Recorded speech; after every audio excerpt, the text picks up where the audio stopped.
Il y a 40 ans, quasiment jour pour jour, Starmania, le célèbre opéra rock franco-québécois, a démarré sa grande aventure à l'initiative de Luc Plamondon et de Michel Berger. Pour en parler ce soir dans Direct Québec, nous avons Fabienne Thibault. Elle a été la première à jouer Marie-Jeanne, la fameuse serveuse automate du spectacle. Et elle raconte cette expérience 40 ans plus tard dans Mon Starmania, paru chez Pygmalion Flammarion en France et au Québec. Bonsoir. Bonsoir. Et on va tout de suite se remettre en situation avec une plongée dans Starmania. On revient vers vous juste après.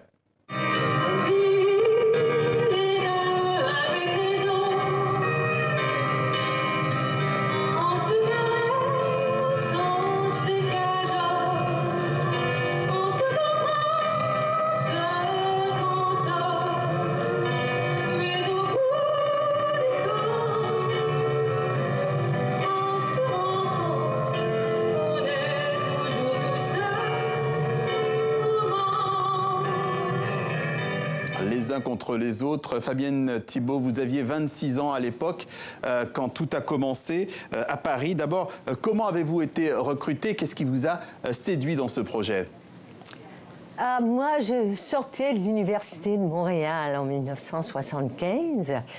Je chantais avec mes copains, mes potes, dans les cafés. On était dans l'atelier de Sylvain Lièvre.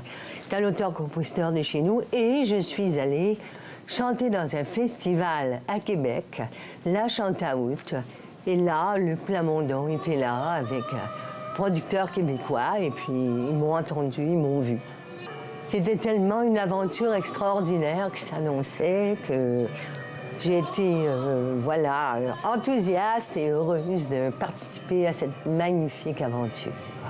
Alors, ça a été une série de représentations mémorables à l'époque au Palais des Congrès à Paris. Et pourtant, il n'y en avait pas tant que ça, une trentaine de représentations. Comment expliquez-vous cette connexion quasi immédiate avec le public? Bien, je pense que les chansons de Starmania, dans leur ensemble, et les miennes en particulier, sont des chansons qui touchent, sont des chansons qui racontent ce que n'importe quel être humain peut ressentir. La peur de vieillir, la soif d'absolu, qu'est-ce que je vais faire de ma vie? Ça, c'est des choses que tout être humain peut se dire. Et je pense qu'il y a eu, comme ça, beaucoup une adéquation entre le public et les chansons qui est restée depuis 40 ans. Alors ces chansons, c'est Le Monde est Stone, La complainte de la serveuse automate, Ziggy, Les uns contre les autres. Elles étaient d'ailleurs dans un album studio. Vous étiez à l'époque pas aussi connu que France Gall ou encore Diane Dufresne, et pourtant c'est vous qui posiez vos voix sur toutes ces chansons. Vous étiez beaucoup plus présente que les autres. Pourquoi?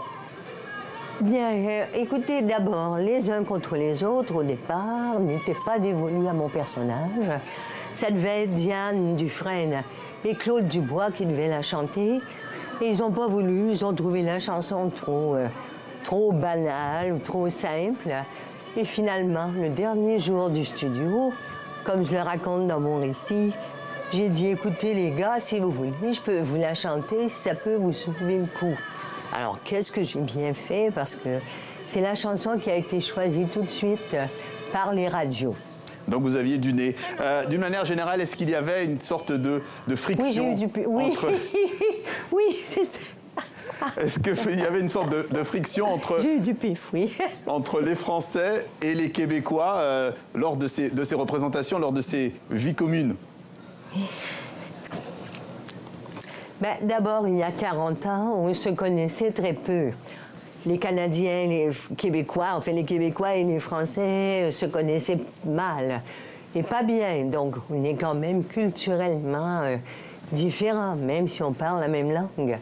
Donc, et puis on était dans une atmosphère quand même un peu tendue. Il fallait réussir, il fallait que ça marche.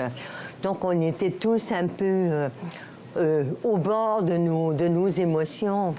Alors, des fois, il y avait effectivement des petites frictions. Vous n'avez pas pu jouer Starmania chez vous, en tout cas pas à cette époque. Est-ce un regret? Oui. Oui, j'ai pas beaucoup de regrets dans ma vie parce que je pense qu'il faut plutôt regarder devant. Mais ça, c'est un regret que j'ai effectivement qu'on n'a pas pu jouer Starmania au Québec devant les gens de chez nous.